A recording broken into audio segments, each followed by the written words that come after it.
दोस्तों आज की इस वीडियो में हम बात करेंगे मध्यकालीन भारत का इतिहास में जो कक्षा 7 से की बुक है 7th की, तो उसमें आज हम चर्चा करेंगे तुगलक वंश के बारे में। तुगलक वंश के बारे में हम पिछले वीडियो में बात की थी।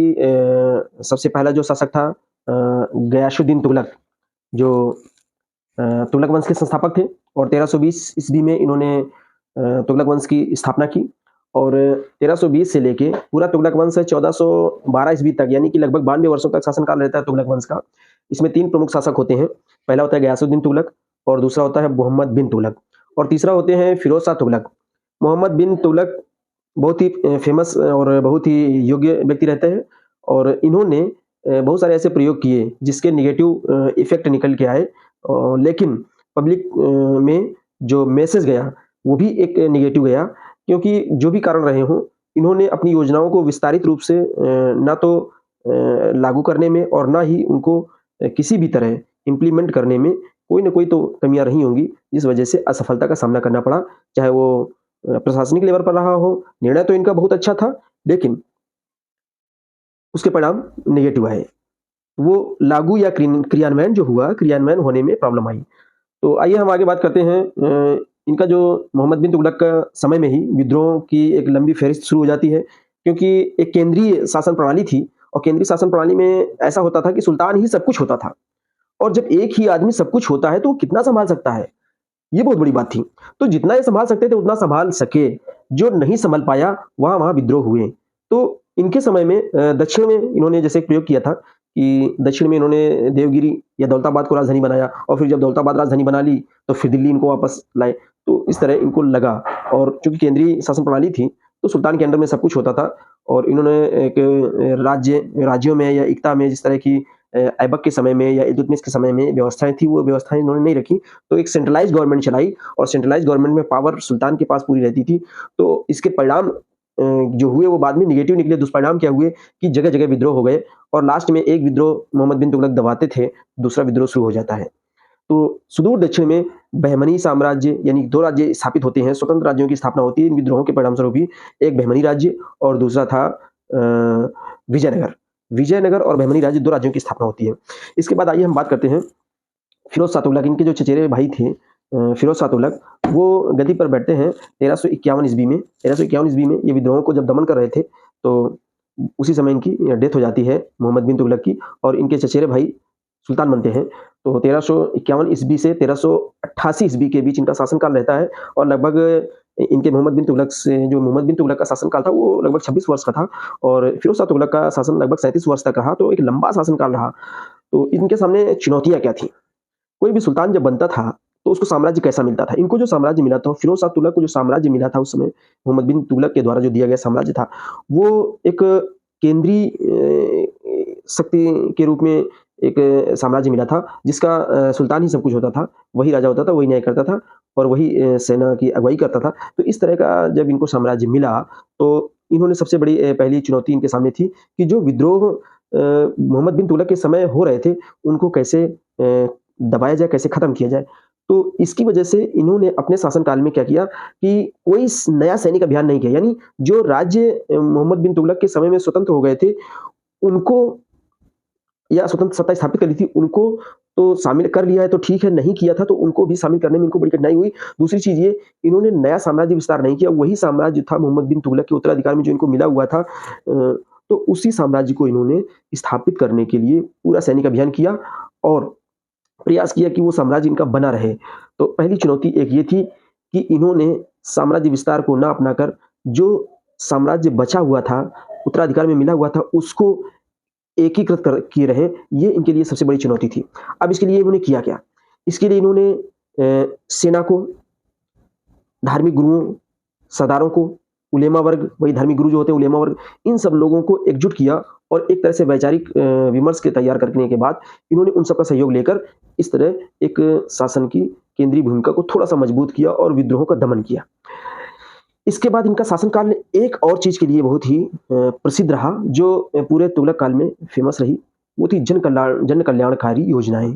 आज के समय में जैसे शिक्षा, स्वास्थ्य और आपदा संबंधी कोई चीज़ें हो जाती हैं, तो उसमें सरकार का पूरा ये रहता है कि पब्लिक को कोई परेशानी ना हो, तो इनके भी शासनकाल में ऐसा था, इन्होंने जो है पब्लिक के हित के लिए बहुत सारे काम किए। जैसे कृषि को बढ़ावा देने के लिए नहरों का निर्माण करवाया। यमुना और सतलज नदियों पर जो नहरें बनवाई, आज भी उन नहरों से भूमि सिंचित होती है। तो ये जो उन्होंने काम करवाए, ये बहुत ही सराहनीय रहे और उनका योगदान नहरों के निर्माण में आज भी याद किया जाएगा कि फिरोज़ शाह तुगलक जी बहुत ही अच्छा एक ये जो योजना चलाई उन्होंने अच्छी चलाई। दूसरा था, उन्होंने शिक्षा और धार्मिक और शैक्षणिक इन 2 विषयों पर ज़्यादा फ़ोकस किया और लोगों को शिक्षित करने के लिए खजाने से पैसा इश्यू किया और धार्मिक प्रचार-प्रसार के लिए भी सरकारी खर्च बजट इश्यू किया। तीसरी चीज़ ये आती है कि इन्होंने कुछ नगरों की स्थापना की थी। उनमें से एक आता है जौनपुर, फिरोजपुर और फिरोजाबाद। ये 3 नगरों की स्थापना फिरोज़ शाह तुगलक ने की थी और पब्लिक हित में इन्होंने सराय, जिसको आज की भाषा में हम धर्मशाला कह सकते हैं, तो सराय वहाँ यात्रियों को आने-जाने में, चूँकि आवागमन का जो संसाधन था उस समय इस तरह की गाड़ियाँ नहीं होती थी, तो आवागमन का साधन प्राकृतिक स्रोतों पर आधारित था, जैसे घोड़े की सवारी हो गई, हाथी की सवारी हो गई, ऊँट की सवारी हो गई, इस तरह के संसाधन थे और लोग पैदल भी चलते थे। तो बैलगाड़ी, घोड़ागाड़ी इस तरह में चलते थे, तो आवागमन के संसाधन ऐसे होते थे जिसमें लंबा समय लगता था यात्रा करने में, तो जगह-जगह इन्होंने सराय बनवाए, लोगों को ठहरने के लिए, विश्राम के लिए और जलाशय बनवाए, जहाँ पर जलाशय का मतलब आज के समय में तालाब से मतलब है, तो जलाशय का निर्माण करवाया और जलाशय का निर्माण करवाने के पश्चात ये अस्पतालों का भी निर्माण करवाया। आज जो हॉस्पिटल्स हैं, तो उस समय उन्होंने हॉस्पिटल्स बनवाए, जिससे लोगों को सस्ते दामों में और अच्छी औषधियाँ प्राप्त हो सकें, स्वस्थ रह सकें। बगीचों का निर्माण करवाया, जिससे फल वगैरह और अ, छाया वगैरह ये मिल सकें। तो इसके अलावा नदियों में पुल वगैरह का भी निर्माण करवाए। तो इनका जो है शासनकाल इस तरह पब्लिक हित के लिए बहुत ही समर्पित रहा और सराहनीय रहा। इन्होंने एक विभाग बनाया, दीवान-ए खैरात। दीवान-ए खैरात एक ऐसा विभाग था जो अनाथ, जिनके माता-पिता नहीं होते थे, वो अनाथ होते थे, तो उनकी ज़रूरतों को पूरा करने के लिए एक तरह से खैरात देते थे, तो उसको सहूलियत मिल जाती थी। दूसरा, विधवाओं को और जो गरीब बालिकाएँ होती थीं, उनकी शादी या विवाह के लिए सरकारी खजाने पर या दीवान खैरात से धन का व्यवस्था करवाया जाता था, जिससे उस समय के ऐसे वंचित या परेशान, अभाव में ग्रस्त लोगों को एक थोड़ी-सी सहूलियत मिल सके, जिससे वो सामान्य जीवन जीने की प्रक्रिया में आ सकें। तो ये बहुत बड़ी सोच थी। सुल्तान भले केंद्रीकृत शासन था, लेकिन सुल्तान की सोच अच्छी थी। आगे की एक योजना और इनकी होती है, एक सबसे अहम चीज़ है कि इन्होंने रोज़गार कार्यालय की स्थापना की। देखिए, उस समय इनके दिमाग में एक कॉन्सेप्ट आया, एक विचार आया कि लोगों को काम करने की, तो रोज़गार कार्यालय, आज एम्प्लॉयमेंट ऑफ़िस आधुनिक युग में देखने को मिलता है। आधुनिक भारत में, स्वतंत्र भारत में एम्प्लॉयमेंट ऑफ़िस था, अब क्या है पता नहीं, लेकिन था, तो स्थापित हुआ था। तो उस समय मध्यकाल में भी फिरोज़ शाह तुगलक ने एक कार्यालय स्थापित करवाया और उसमें सारे जो बेरोज़गार लोग हुआ करते थे, आज की भाषा में जो 18 साल का वयस्क हो जाता है, तो वो अगर उसको काम नहीं मिलता है या किसी काम में संलग्न नहीं है, तो बेरोज़गार की स्थिति में माना जाता है। तो उस समय भी इन्होंने कोई कंडीशंस रखी होगी कि इस आयु तक का अगर कोई व्यक्ति काम नहीं कर पा रहा है, तो वो अनएम्प्लॉयमेंट के लिए रोज़गार कार्यालय में आए और एम्प्लॉयमेंट पाने के लिए वो एंट्री करवाए। तो इस तरह कार्यालय में लेखा-जोखा रहता था कि कितने लोगों को काम मिल रहा है, कितने लोगों को काम नहीं मिल रहा है। ये बहुत बड़ा रिकॉर्ड होता था। तो ये भी एक बहुत बड़ी बात थी कि रोज़गार कार्यालय की स्थापना, ये पहला कॉन्सेप्ट मिलता है। इसके बाद कठोर यातनाओं। पीछे के जो सुल्तान रहे हैं, शासक रहे हैं, उन्होंने जो कैदी होते थे या किसी मामले में जिसको सज़ा-याफ़्ता होते थे, जिनको किसी मामले में सज़ा दे दी जाती थी, किसी की कोई अपराध कर दिया, कोई गलती कर दी, तो उसकी सज़ा दी जाती थी। तो उसमें इन्होंने क्या किया कि थोड़ा-सा नरमी बरती और कठोरता जो थी, कठोर दंड की व्यवस्था खत्म करके एक मानवीय दृष्टिकोण अपनाते हुए कम और सुधारात्मक, एक तरह से कह सकते हैं कि हम इस चीज़ कॉन्सेप्ट को ला सकते हैं कि सुधारात्मक व्यवस्था लागू की और दंड लचीला रखा। बहुत ज़्यादा कठोर नहीं कि नहीं, इनको मृत्युदंड ही देना है, ऐसा कुछ नहीं है। तो उन्होंने एक साधारण-सा फंडा अपनाया कि भाई आदमी सुधर जाए, यही काफ़ी है। तो ये एक लचीलापन आ गया कि कठोर यातनाओं से निजात मिल गई जनता को। और इन्होंने एक पुस्तक लिखी, फुतूह-ए-फिरोज़शाही।